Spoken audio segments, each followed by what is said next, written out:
I'm Scott Monfort. I'm the Extension Peanut Agronomist for the University of Georgia.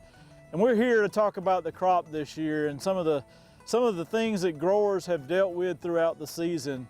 If you've been around the southwest Georgia area or even in the southeast, you know that we had a bumpy start to this season. We had rough weather early, and when I say rough, it was very cool and very wet to begin with, and then it stayed cool throughout June. And so it took us a little while to get this crop up and going, but the crop did finally get there.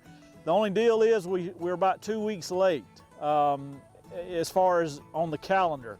Now, we did catch up a little bit with the hot weather in July and August, but we need more of it. So we're here in the first part to the middle part of September, and we're beginning our harvest. And that, at this point, that's our time to figure out how well we did this year. And I'm afraid to say that we are in a situation where it's not a perfect crop. We've had rough weather, like I mentioned earlier, real hot through the middle part of this summer. We did dry out in some places, and especially in the western part of the state, we've gone 3 to 4 or 5 weeks in some places without any rain. A lot of people will say, well, you had a hurricane that come through, Idalia, that coming through last week. And guess what? Well, that helped a good bit of the acres from the central part of the state through the eastern part, but it did not help the guys in the western part of the state.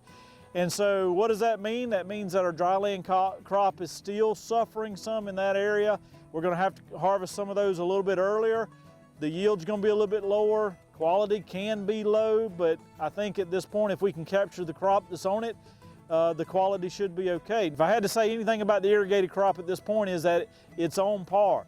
We're doing good. It looks like we still have a pretty good high yield potential there, as long as we continue doing what we need to, taking care of all the pest problems, irrigating when needed, and then trying to wait until things are as mature as possible so that we can make as much in the way of yield and quality that we can. And we're going to have pockets that we got to worry about, but I think for growers throughout the state, we've made it through a tough year, and we've been able to still make a crop, and I'm glad that that's a situation that's not as good as we want, but it is a good crop.